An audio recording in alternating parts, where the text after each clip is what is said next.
start the timing yet.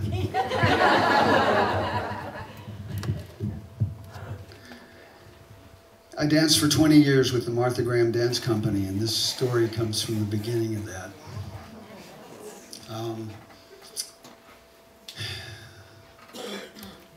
It's 11 o'clock at night, and Jacqueline and I are standing on the balcony of our room at the Nile Hilton Hotel in Cairo, Egypt. We're on our first tour with the Martha Graham Dance Company, which is being sponsored by the State Department. We started in Lisbon, Portugal, Copenhagen, London, England, Dubrovnik, Yugoslavia. We're in Cairo, we're headed to Tel Aviv, and Amman, Jordan. Jacqueline and I have been married for about 3 years, We've been married for 3 years, and we've been in the company for about 1.5 years. We had our last performance in Cairo tonight, and we're waiting for a note to be slipped under the door that's going to tell us what time our U.S. Embassy flight leaves to fly direct from Cairo to Tel Aviv, which is the first flight to do so since the October War in 1974. The Camp David Accords have just been signed. Our bags are packed, they're outside the door waiting to be picked up.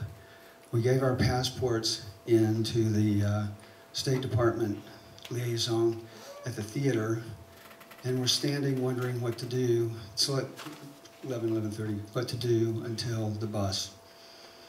As we look out our window, we can see the, in the moonlight, the tops of the pyramids at Giza. And we decide that we should go and see the pyramids in the moonlight.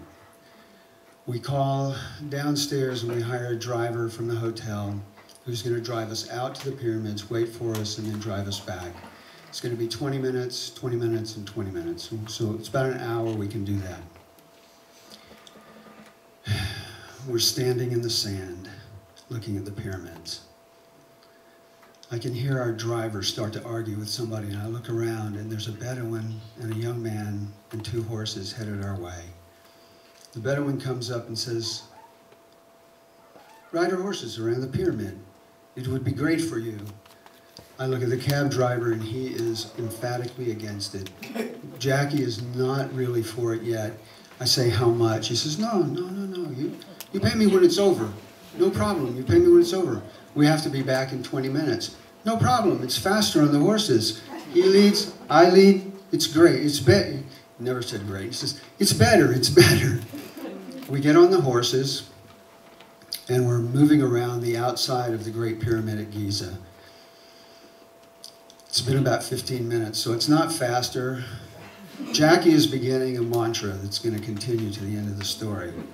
We've got to get back. We're going to miss the bus. We've got to get back. We're going to miss the bus. We round the Sphinx. We come up by the paws of the Sphinx. There's a great iron gate in between with 2 Bedouins standing there with long rifles. Our Bedouin goes up to them, talks, comes back and says, "Picture, take a picture in between the Sphinx paws." Jackie is already, we got to get back to the cab. It's not time to do it now. I'm from South Alabama, and I'm still like, yeah, y'all, it'll be good. It'll be fine. We're not going to be here very long. Come on. She gets off. We go down. They unlock the gates. We go in to take the picture. We go out, and I give a little bit of bakshish, a little bit of tip to the man for the guards. And he shakes his head. My first sign, this is really going bad. I give him a little bit more, and it's not enough, a little bit more, and it's finally as much as I was going to pay him. So I'm not having fun now. Jackie is on her horse. We've got to go, we've got to go. I get on the horse. I tell this guy, "Get us back to the cab." He starts leading very quickly. I look around. He's separated Jackie and me from each other now. He's telling me that people pay him as much as $50 American for this tour.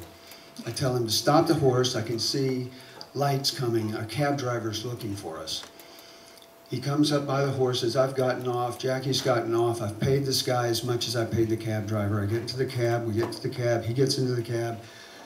He turns to me and he says, across his shoulder, "How much did you pay him?" And like a fool, I tell him.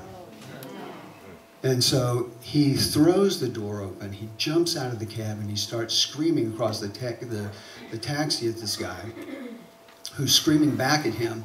This guy now, the horse, I call him the camel driver, though he had horses.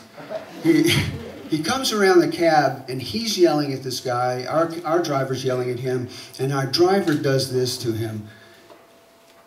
As he's screaming at him, this guy yanks the whip off of his hip and starts pummeling our cab driver in the head, who's screaming, falls to the ground. I throw the door open, jump out of the cab. Jackie throws herself across the front seat and is on the horn. So in the middle of all the pyramids and next to the Sphinx, this horn is blaring. I help the guy up off the ground. He's holding his head. Blood is running down his elbow. We all get back into the cab. He speeds down and around out of the pyramid complex and stops right in front of the police station. We have about 10 minutes to get back to the hotel for the departure of the U.S. Embassy bus to this secret flight that we're taking. We go into the police station, huge desk, big guy behind it, policemen all around, and he says, "Passports." I try to explain why we don't have passports. Meanwhile, Jacqueline is still with her mantra, but it has grown and grown until she has become